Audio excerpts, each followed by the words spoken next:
Nicolas Maduro is out. Nicolas Maduro, it's over, and the sooner you leave, the better. I guess the question now is, can you leave, with some of your possessions and whatever intact?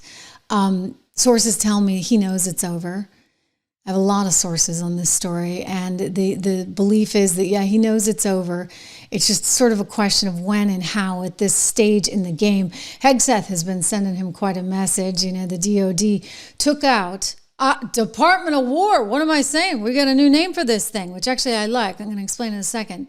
I didn't think I would like it at first, but I really do, and I'll explain. But anyway, they issued a statement the other day because after having taken out the narco-trafficking boat, which they came under some criticism for, Venezuela came back and started sort of trying to intimidate them by flying aircraft over a U.S. Navy vessel in international waters. And this, according to the Department of War, is a provocative move designed to interfere with our counter-narco-terror operations. The cartel running Venezuela is strongly advised not to pursue or to further obstruct, deter, or interfere with any of these counter-narcotic operations that are being carried out by the U.S. military. And then Hegseth, he just went straight for the jugular and delivered a message to Mr. Maduro on Fox News on Friday. Watch.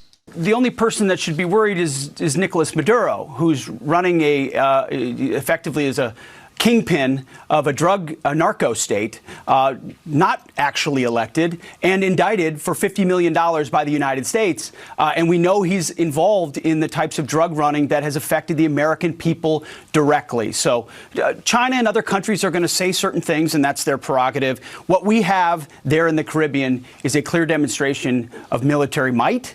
President Trump has shown, whether it's the southwest border, whether it's the Houthis in freedom of navigation, whether it's Midnight Hammer in Iran, that the precise application of American power can have incredible impacts and reshape dynamics around the world and in the region. So Nicolas Maduro, as he considers whether or not he wants to continue to be a narco trafficker, has some decisions to make.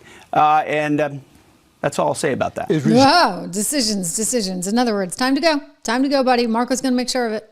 No, you're wrong in your question. Number one, Venezuela is a major source. And the reason why is the following. And I've seen a lot of this reporting, and it's fake reporting, and I'll tell you why. It says that somehow Venezuela is not involved in the drug trade because the UN says they're not involved in the drug. I don't care what the UN says. The UN doesn't know what they're talking about. Maduro is indicted by a grand jury in the Southern District of New York. That means the Southern District of New York presented the evidence to a grand jury, and a grand jury indicted him. And then a superseding indictment came out that was unsealed about a year and a half ago that specifically detailed Maduro's actions. So number one, let there be no doubt, Nicolas Maduro is an indicted drug trafficker in the United States, and he's a fugitive of American justice. Okay, Nicholas, I think you're in trouble. So the word on the street is he's going to be leaving. I mean, it's going to be great news, right, for Venezuela, because I think if you get him out of there, you have a shot at getting some capitalism in. Maria Corina Machado, who's actually been in hiding because, the Maduro regime doesn't like her very much because she represents the opposition, is the favored to take over at this point. Having been around this story as many years as I have, I can tell you there's still competing factions and, everybody wants this, that, and the other. So she'll have her work cut out for her in terms of really articulating her role. But again, I guess at some point you're going to have a election of some sort. He has apparently some popularity, not enough, but still some popularity there in the country. I think that there are reasons for us to want to take him out. One is to try and offer the people a little bit of a better lifestyle so they stop coming here, right? And then the other thing is, I've told you this before, you get a lot of oil there, and I know it would take a lot of years and a lot of time.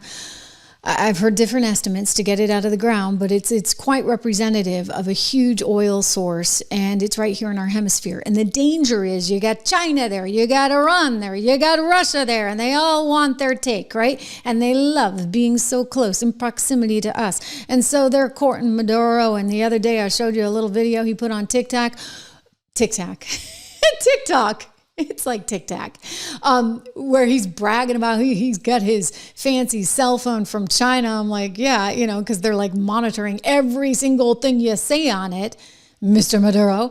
Anyway, so he's kind of in tight with China, and he's trying to use that a little bit as a positioning strategy, right? But it's probably not that smart, because Marco has wanted this for a long time. Pete is not joking around, and nobody likes the socialist, communist, devastating, reality of what has happened in Venezuela. Horrible stuff. I mean, a country that, was once enjoying the highest standard of living in all of Latin America has fallen to the poorest. That is what socialism does to you. Remember that. I mean, seriously, remember that as this Mamdani comes into New York with his sweet talk of nothing. Remember what has happened to Venezuela. I'll tell you, all the financial companies will just leave. Anybody with money will leave. You will be left with nothing in New York. Meanwhile, we've got the Department of War on our hands. I got to tell you, at first I was like, wait a second. And I actually texted my colleague at 76 Research, Rob Horton. Some of you get his research and my research. I encourage you to do that. Code word dollar at 76 Research. And I texted him and I was like, gosh, I don't know if I like this, like from a marketing standpoint. Don't we defend our country? And then I thought about it. And I sat down to dinner with my husband the other night and I was like, I've been thinking about this. He gets to hear all my ramblings before you do. And I said, I actually think that this is good. And the reason this is really good is because we can't sugarcoat this as anything other than what it is. You can call it defense, whatever, and then all of a sudden you're over in Vietnam and you're losing lives. Because war costs lives, and war is bad, and war is awful, and we should never, ever, ever want it. At first, it looked to me like we were kind of like warmongering, but we're not. We're actually just being realists. Trump is saying, hey, you know what? This is an army, a navy, a military that's built for war. So let's understand that. Like, let's put it out front and center. You got to know what you're signing up for, right? It's not for an operation because you want to change your gender. It's because you're willing and able to go to war for your country and your freedoms. And that is a big thing. So I think it's actually an important and symbolic move to change it to the Department of War, because we should all know what this is. We should all feel what this is. And when we make commitments with troops, we can't call it anything other than what it is. Because this has a certain gravitas and also a certain fear factor, okay? But there should be that fear factor.